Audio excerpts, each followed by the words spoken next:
Hey everyone, welcome back to the channel. Today I'm going to show you 2 easy methods how to find top dead cylinder number 1 on the compression stroke when you're doing things like timing jobs.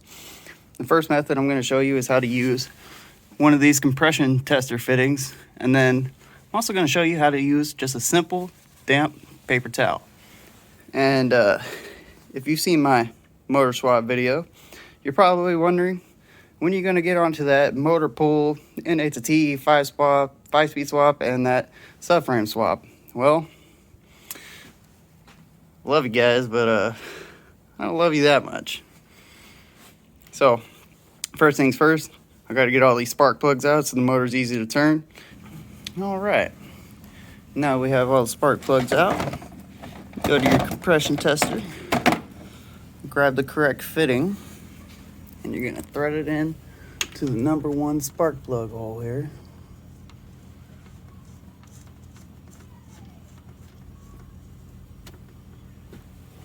And then you're going to come over with your breaker bar or even your ratchet if you want, which in fact, I'm probably just going to do that.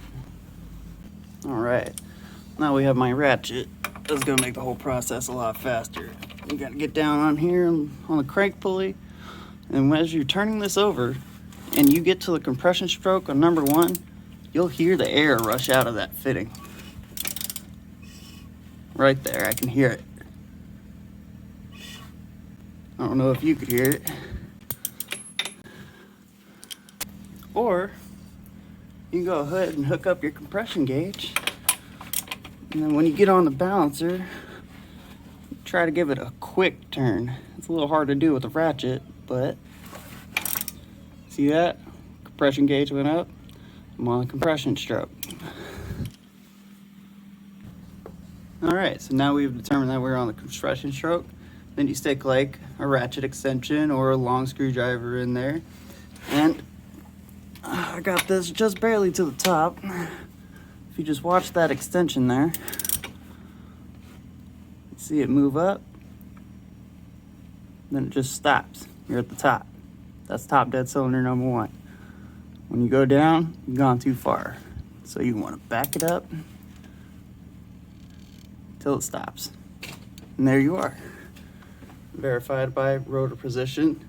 I'm not entirely 100% if this rotor position will be in the same position on the exhaust stroke. So just something to note there. And now we're on to method number 2, damp paper towel.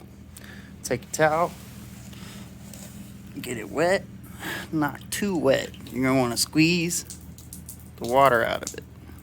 You don't want the water dripping down in your cylinders, rushing out your cylinder walls, thinning out your oil, etc.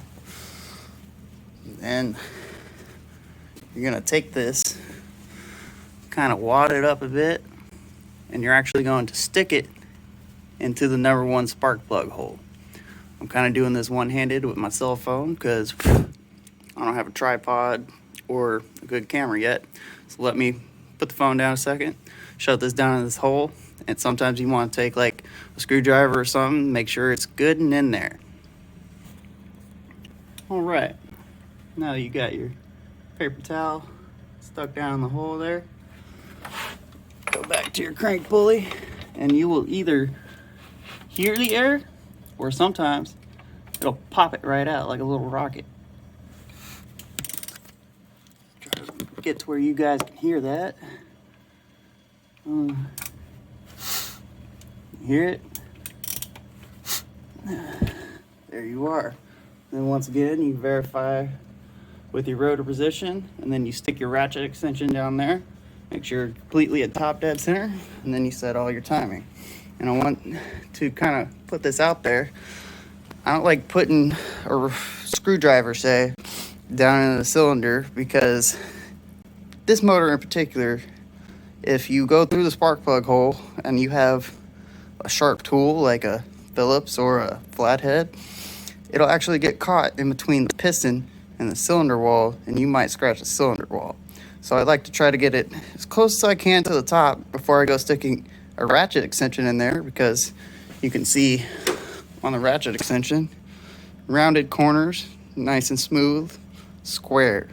It's not gonna really scratch anything up unless you really pinch it with the piston and cylinder wall. And there you have it. That's 2 methods for you to find top dead cylinder number 1 on the compression stroke. I actually realized a third method as I was pulling the spark plugs out. You could pull this V6 motor, you could pull all 5 other spark plugs and leave the number 1 spark plug in there.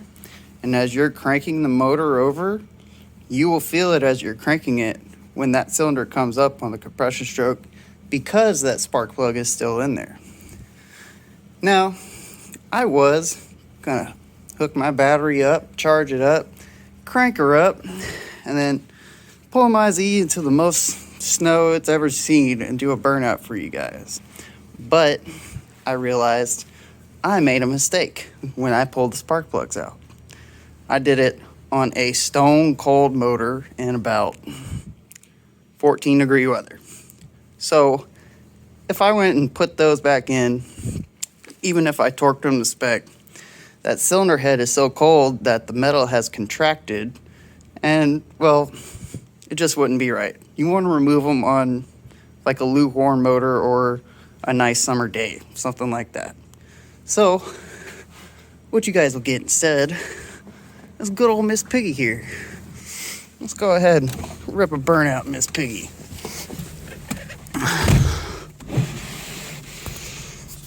Because why not?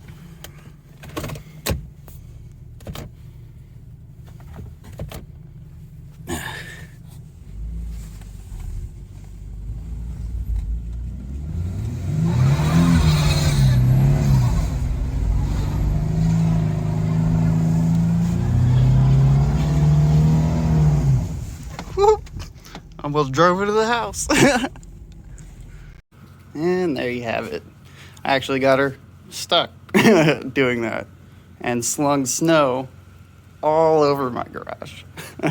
So I hope you enjoyed that video. I hope you learned something about doing top dead cylinder number 1 on the compression stroke. I see so many suggestions, and I don't ever see videos that'll really help someone out. I see it all the time across multiple Facebook groups. Someone's asking, how do I find top dead cylinder number 1? But they only ask about top dead cylinder number 1. They never ask about top dead cylinder on the compression stroke. And there you have it, guys. Hope you enjoyed this video.